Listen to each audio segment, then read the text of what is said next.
David Bearman from Pro Football Network here live at Radio Row here at Mandalay Bay. I'm here with the legendary Matthew Berry, who I had the honor of working with for about 18 years at ESPN. Yeah. Neither one of us are still there, but we're here. This is my first Super Bowl. Yeah. This isn't yours. No. Where does this rank, having a Super Bowl in Las Vegas, compared to all the others that you've done? It's pretty awesome, but ask me at the end of the week, because I think it's going to be a S show by the end of the week. Super crowded, but it's, Vegas is a great town, and then, it's Super Bowl atmosphere to it. One of the nice things about Vegas, again, I think this is a double-edged sword. Most times when you go to a Super Bowl city, where like Miami or LA or something, things are so spread out. You have these big things, and so you're trying to, convention centers downtown with Radio Row, but then there's an event over here, and then there's an event over there, and there's, so travel becomes a nightmare. Las Vegas it's one long street. Now, it does mean I think traffic's going to be a disaster, and trying to get from one place to the other, it's going to be tough as well, but at least it's just all condensed right here. How's been the reception? You walk around, everybody recognizes you, you probably stop and talk to everybody. In terms of, you've been fantasy almost your entire life. That's how I've known you. You've leaned into the betting space. Sure. Now you're in Las Vegas. Betting is legalized in 38 states, including where we're from. How do you see that changing right now with the NFL leaning into the betting space? It just continues to grow. That's candidly, it's where the money is, obviously, as well. I think there's a lot of interest, and I think you're seeing a lot of fantasy players, fantasy analysts get into betting now that it's legal, right? There's a easy overlap, especially with player props. Like if you fantasy-wise, if you think this guy's going to have a good game, you should probably bet the over on his prop, right? And so it lends itself easy to it. There's also a number of, I don't want to get into a whole legal discussion, but there's a number of games that are sort of fantasy, sort of gambling, that very much kind of, it's a gray area, but blend the two games, and so, if you will. So I've really enjoyed that. It's great. The day PASPA was overturned, I know you were thrilled. Absolutely. So was I, and so were a lot of other people. We go back to an FSGA conference you and I were at in Manhattan. We were at, I believe, Buffalo Wild Wings rooftop, and we had a nice conversation, debate for DFS versus fantasy. You just hit on the prop angle. Describe to us the biggest difference you see with the DFS landscape, the prop scape, with the betting going on. So, I think that when you say prop games, you mean like an underdog prize picks kind of thing? Sure.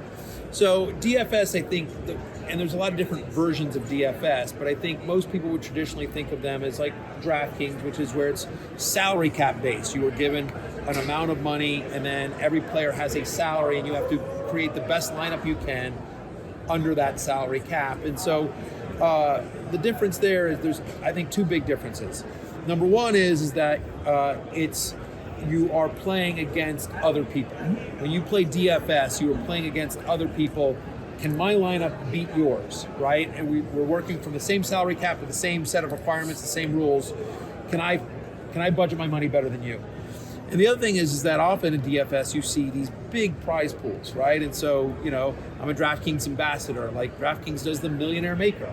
Literally once a week, somebody becomes a millionaire, right? Wins literally $1 million. And so that doesn't exist in the prop market today, where literally somebody could enter a $20 tournament and by Monday night be a millionaire. And so that kind of crazy, obviously the odds are long, but still, there's a path to that. And in the prop games and the underdogs, the prize picks, if you will, you're playing against the house. And it's just nothing but parlays. In essence, you're picking over under a player stat. So we're in Vegas. What are you most excited to see this week before you get to the game? What are you most excited to see here? I'm going to U2 tomorrow night at the Sphere. That's what I'm excited to see. You haven't seen the Sphere yet? I haven't seen the Sphere yet. I've seen U2 in concert, but everyone says it's a great show, so I'm looking forward to that. Absolutely. And I'd be remiss if I didn't ask you, the game's coming up. Sure. Is there a side you like? Is there a total you like? Is there something you're leaning towards?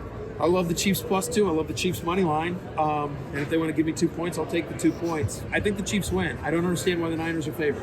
I don't understand it. I completely agree with you. I picked the Chiefs. I think the Chiefs going to win, and it's awesome that you and I are talking betting and not talking fantasy. Yeah. Thing that we never thought we'd be doing years ago. No, absolutely not. Certainly not.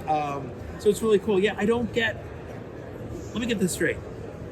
This defense went on the road and shut down Josh Allen. Correct. And then they went on the road and shut down Lamar Jackson. Don't skip Tua. Right, and they shut down, but I'm just even saying on the road. on the road they shut down Josh Allen, and then on the road they shut down Lamar Jackson. But they don't think they can shut down Brock Purdy on a neutral field. It's almost the same point spread as last week against Lamar. And it opened at 2.5, I think, because that ultimately they were +4, right? It closed at +4. So, I mean, like, really, Lamar Jackson's only a point and a half better than Brock Purdy. See it. That's why we agree with it. I mean, it's just, I don't get it. Andy Reid off of a bye when he's had more than 1 week to prepare in the playoffs with Mahomes as his quarterback at 6-1. It's almost his only loss was to Tom Brady. All due respect to Brock Purdy, he ain't Tom Brady. It's almost like he likes this betting stuff. So I want to thank Matthew for being here. Pleasure. ProFootballNetwork.com. Make sure you log in and go to all of our content. We'll be here all week here at Mandalay Bay. I want to thank Matthew for his time.